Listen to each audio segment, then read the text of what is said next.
This story is titled, I Caught My Fiancée Sending Pics of Our Daughter to Her Ex. Then she started acting defensive when I confronted her, so I asked for a paternity test. Hey everyone! We spend so much time finding you the best stories. Please don't forget to hit that subscribe button. It really helps our channel. Now let's start the video.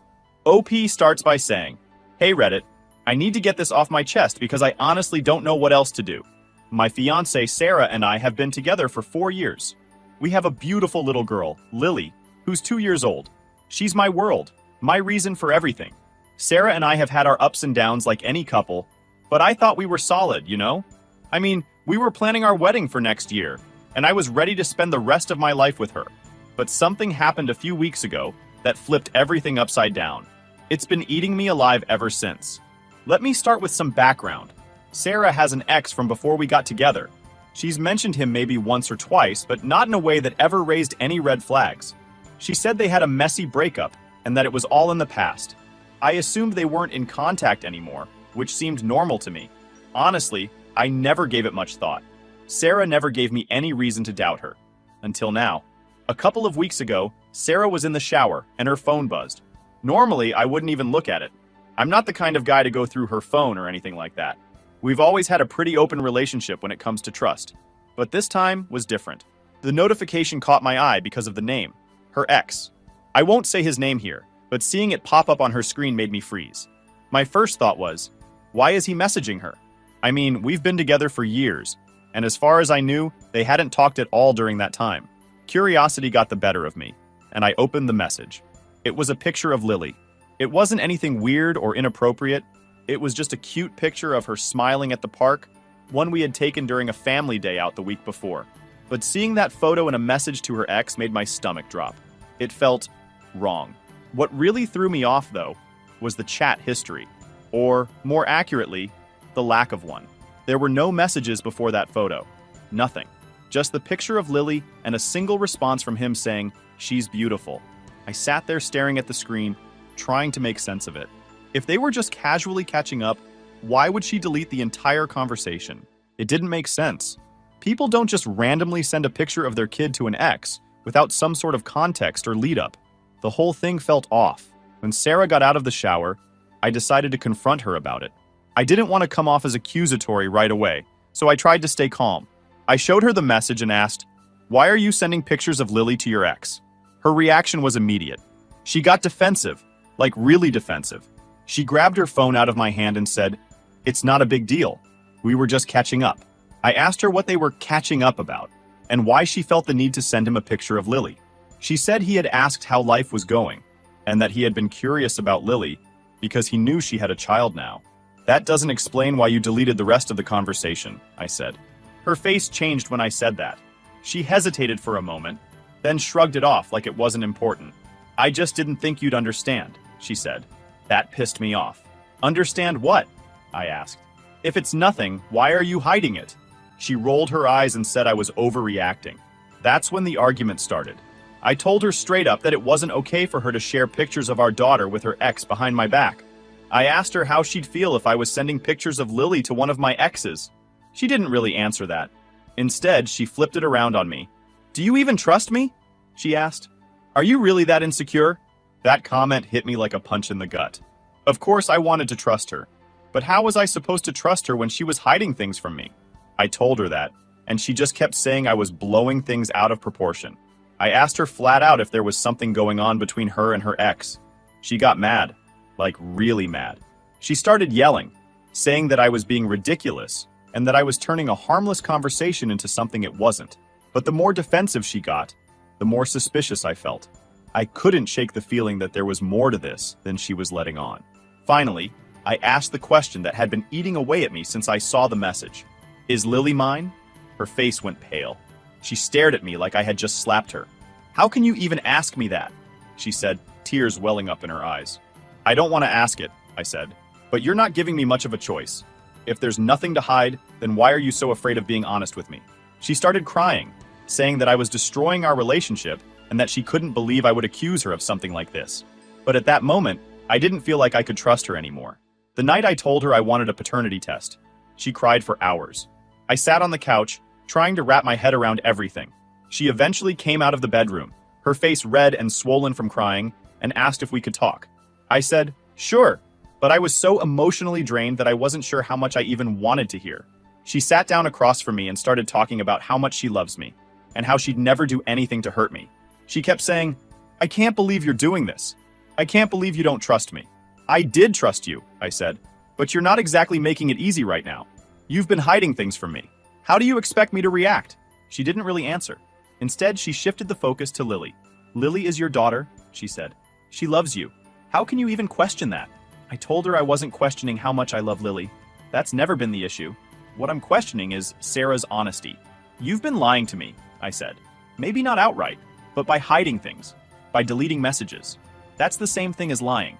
You're the one who's making me question everything. At that point, she got angry again.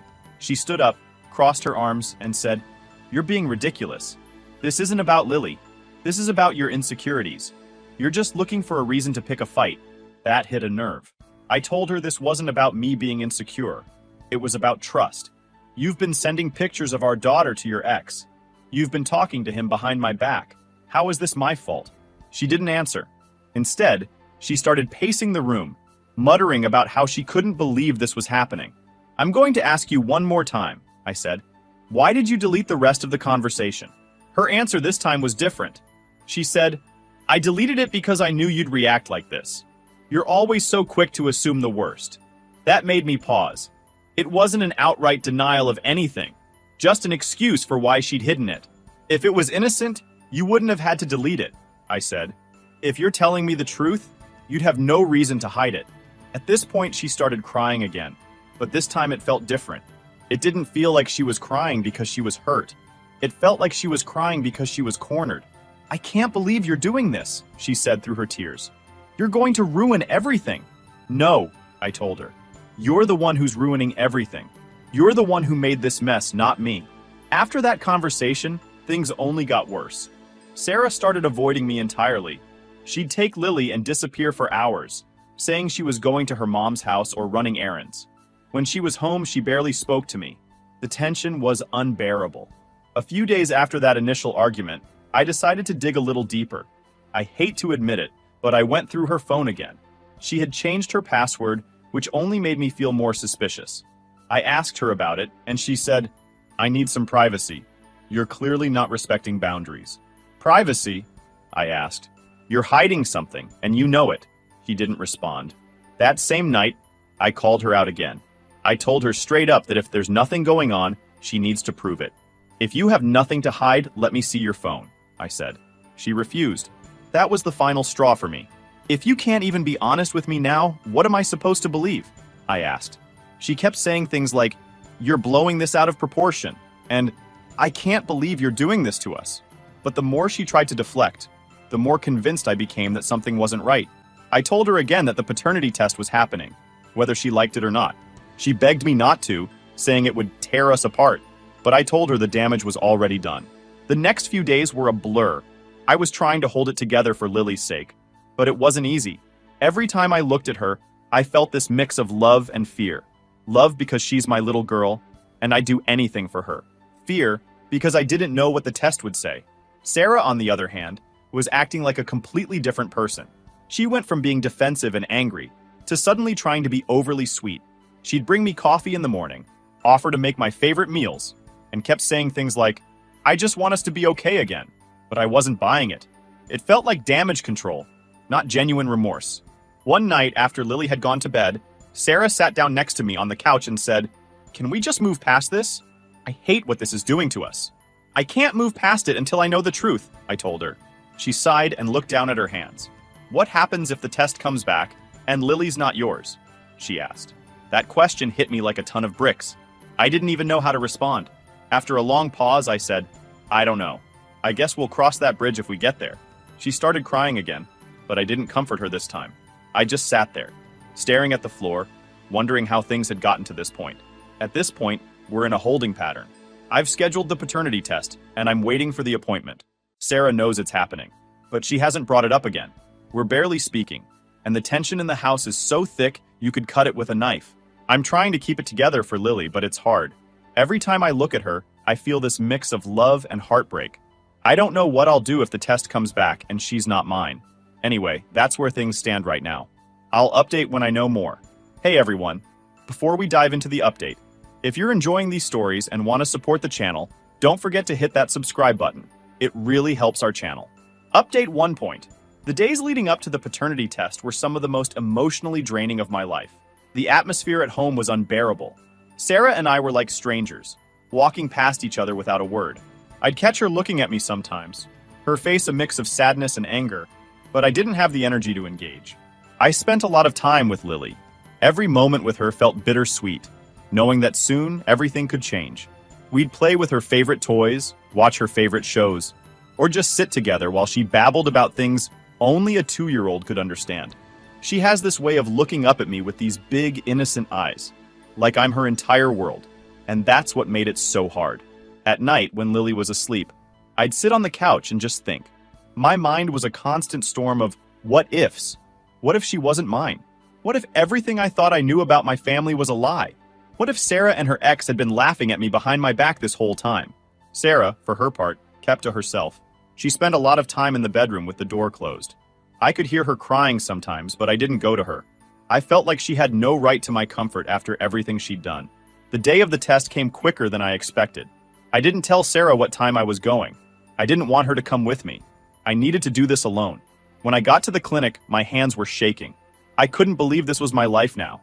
I felt embarrassed just being there, like the staff could somehow tell I was doubting my own child. The nurse was kind, though.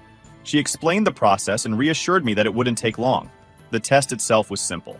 They took a cheek swab from Lily. I had to bring her in, which was heartbreaking, and one from me. Lily thought it was funny, giggling when the swab tickled her cheek. I tried to smile back, but inside I felt like I was dying. After we left the clinic, I took Lily to the park. I needed to clear my head, and she needed to burn off some energy. Watching her run around, laughing and playing, I couldn't help but think, how could she not be mine? She looked so much like me, or at least I thought she did. Now every little feature had me second-guessing. When we got home, Sarah was waiting by the door. She looked like she hadn't slept in days. "Did you do it?" she asked. "Yeah," I said, brushing past her. She followed me into the living room, standing there while I got Lily settled with her toys. Finally, she said, "I wish you didn't go through with it." I didn't even look at her. "Well, I did," I said. Sarah sat down on the couch across from me, silent for a long time. Then she said, "What happens if she's not yours?" "I don't know," I admitted, "but we'll deal with that when the time comes." "Don't you love her?" she asked, her voice breaking. "Of course I do," I said, finally looking at her. "But this isn't just about Lily. This is about you, Sarah. You've been lying to me. You've been hiding things from me. How am I supposed to move past that?" She started crying again, but I didn't have it in me to comfort her. I just got up and left the room. The next few days were torture. Every time my phone buzzed, I felt a jolt of anxiety, wondering if it was the clinic with the results. Sarah and I still weren't speaking much, but she started trying to reach out in little ways, making me coffee in the morning, offering to help with stuff around the house, even trying to start casual conversations. I wasn't having it. I didn't want to pretend like everything was normal when it clearly wasn't. One night, a few days after the test, Sarah cornered me in the kitchen. "Can we please talk?" she asked. I sighed. "About what?" "About us. About what's happening." I leaned against the counter, crossing my arms. "Okay, talk." She hesitated, like she was trying to find the right words. Finally, she said, "I know I've messed up. I know I've hurt you, but I need you to know that I love you. And I love the life we've built together." I didn't say anything. She continued, "I made a mistake. A huge mistake. But that doesn't change how much I care about you. And it doesn't change the fact that Lily loves you and needs you." I finally spoke. "You keep saying you made a mistake, but you're not owning up to what that mistake is. Was Lily a mistake, Sarah? Was lying to me a mistake? Or was it sending pictures to your ex behind my back? Which one are you sorry for?" She started crying again, but I was too angry to care. "Stop crying," I said. "Crying doesn't fix this. It doesn't make me trust you again. You did this, Sarah, not me." She didn't say anything after that. She just left the kitchen and went back to the bedroom. A few days later, I finally got the call from the clinic. My heart was pounding as I picked up the phone. The nurse on the other end explained the results, her voice calm and professional. "Lily isn't mine." I don't even remember what I said to her. I think I just thanked her and hung up. I sat there on the couch, staring at the wall, feeling like my entire world had just collapsed. For 2 years, I thought I was Lily's dad. I changed her diapers, stayed up with her when she was sick, taught her to say her first words. She's my little girl. But now I find out she's not. I don't know how long I sat there before Sarah came into the room. She must have seen the look on my face because she froze. "You got the results," she said. "Yeah," I said. She didn't ask what they said. She just started crying again. "I'm so sorry," she said over and over. "I didn't know how to tell you. I didn't mean for this to happen." I looked at her, feeling more anger than I've ever felt in my life. "You didn't mean for this to happen? You lied to me for 2 years. You let me think she was mine. How could you do that to me?" She tried to explain, but I wasn't listening. I got up, grabbed my keys, and left the house. I needed to get out, to clear my head, to figure out what the hell I was going to do next. After I walked out of the house that day, I drove aimlessly for what felt like hours. I didn't have a destination in mind, just needed to get away. My head was spinning, and my chest felt tight, like I couldn't catch my breath. The words from the clinic kept echoing in my mind. "Lily isn't your biological daughter."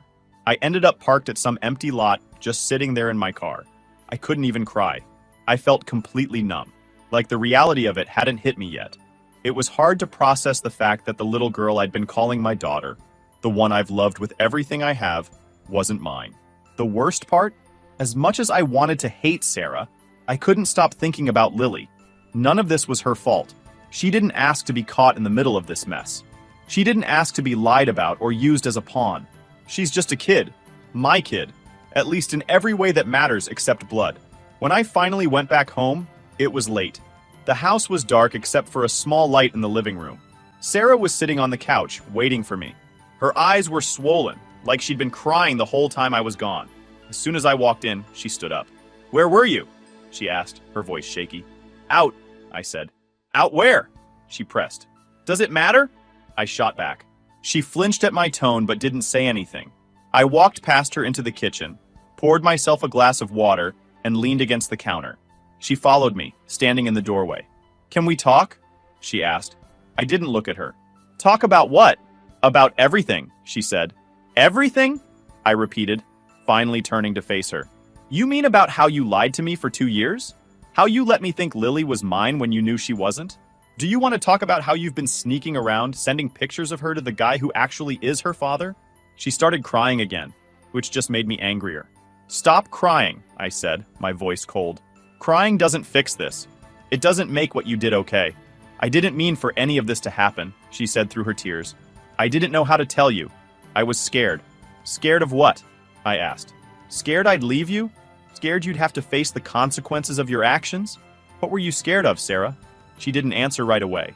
Instead, she looked down at her hands, like she couldn't meet my eyes. Finally, she said, "I was scared of losing you. I thought if I told you the truth, you'd leave me. And I didn't want to lose what we had." I laughed bitterly.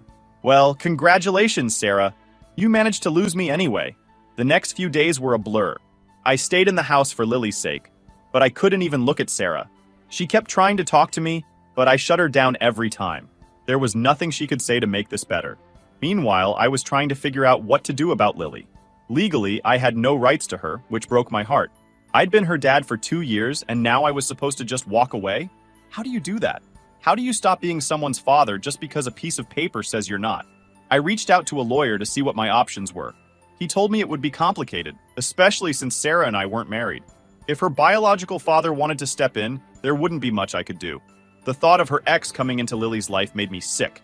This guy had been lurking in the background, hiding in plain sight, and now he might get to claim her as his own? I couldn't let that happen. One night, after Lily had gone to bed, Sarah and I had another argument. She came into the living room and sat down across from me, looking nervous. "We need to figure this out," she said. "Figure what out?" I asked, not bothering to hide the bitterness in my voice. "Lily," she said. "What's going to happen with her?" "She's your daughter," I said. "You figure it out." "She's our daughter," she said, her voice breaking. "No, Sarah," I said, my voice rising. "She's your daughter. She's your daughter and his daughter. You made sure of that the moment you decided to lie to me about who her father was." She started crying again, but I wasn't about to back down. "You don't get to play the victim here," I said. "You did this. You lied to me.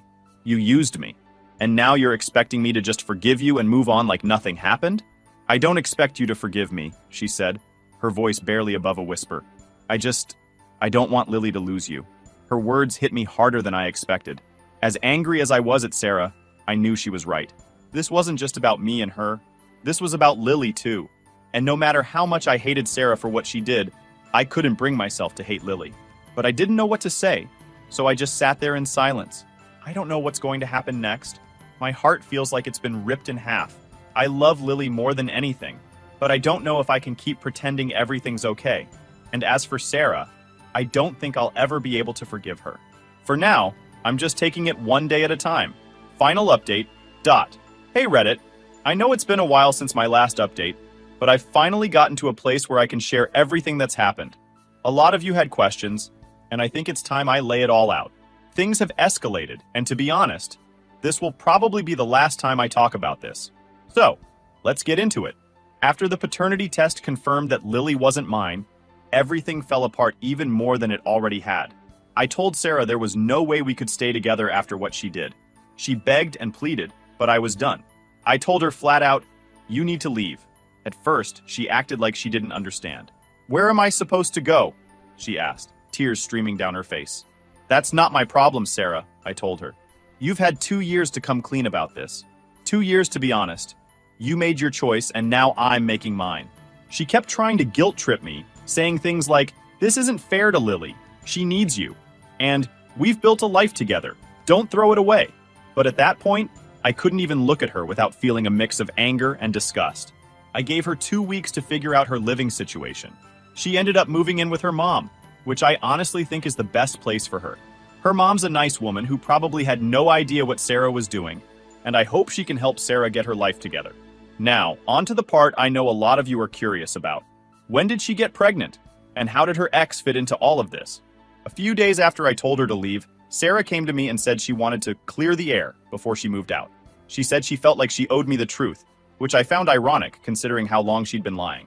She admitted that during the first few months of our relationship, she was still seeing her ex on and off. Apparently, she was confused about what she wanted and couldn't decide between me and him. She described it as a phase where she was trying to figure out who was better for her.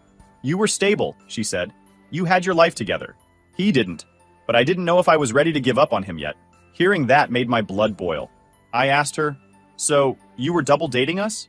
Playing both sides to see who came out on top?" She nodded, tears running down her face. "I know it was wrong. I was selfish. And I wasn't thinking about how it would hurt you." Apparently, she found out she was pregnant about 4 months into our relationship. By then, she had already decided to cut ties with her ex and stay with me. When I asked her why she made that decision, she hesitated before answering. "Because you were better for me," she said. "He's a deadbeat. He's never had a stable job, and he doesn't take responsibility for anything. I knew I couldn't count on him to be a father. But you're kind, responsible, and financially stable. I knew you'd be a good dad." I couldn't believe what I was hearing. "So you used me?" I asked. "No," she said quickly. "It wasn't like that. I fell in love with you. I thought if I stayed with you, I could make it work. I thought you'd never find out." That last part hit me hard. She didn't stay with me because she loved me. At least, not at first. She stayed because I was the better option. She stayed because I could provide a stable life for her and Lily while her ex couldn't. "You made me a second choice," I said. "You didn't choose me because you wanted me. You chose me because I was the safer bet." She tried to argue, but I wasn't hearing it. I told her that her decision to stay with me under false pretenses wasn't just selfish, it was cruel. "You had 2 years to tell me the truth," I said. 2 years to let me know that Lily wasn't mine. Instead, you let me build my life around a lie. Since she moved out, I've been doing my best to move on. I still see Lily occasionally, but it's not the same. Sarah has been surprisingly cooperative about letting me spend time with her, which I appreciate, but it's bittersweet. Every time I look at Lily, I see the life I thought I had, the life Sarah took away from me. As for her ex, I haven't had any direct contact with him. Sarah claims he still doesn't know that Lily is his, and honestly, I'm torn about what to do. On one hand, I feel like he has a right to know. On the other hand, I don't trust him to be a good father. If Sarah's description of him is accurate, he's not someone I want anywhere near Lily. A lot of people have asked me if I'd consider fighting for custody. The truth is, I don't know if that's even possible. Legally, I have no claim to Lily, and emotionally, I'm not sure if I could handle the constant reminders of what Sarah did. But I love Lily. She'll always have a piece of my heart, even if I'm not her biological dad. So, where do I go from here? Honestly, I'm still figuring that out. Therapy has been a huge help in processing everything, and I'm starting to rebuild my life one step at a time. I've reconnected with some old friends and started focusing on hobbies I'd neglected. It's not much, but it's a start. As for Sarah, I wish her the best, but I don't see any path forward where she's a part of my life. I can't forgive her for what she did, and I don't think I ever will. She didn't just betray me, she betrayed Lily too. She made decisions that will affect all of us for the rest of our lives, and now she has to live with the consequences. Akofraidi. Thank you to everyone who's followed this story and offered support along the way. Writing all of this out has been a strange but cathartic experience. I never thought I'd be one of those people spilling their personal drama on the internet, but here we are. To those who've been in similar situations, stay strong. It's not easy, but you'll get through it. And to everyone else, take care of the people you love. And don't take trust for granted. That's all I've got for now. Thanks for listening, Reddit.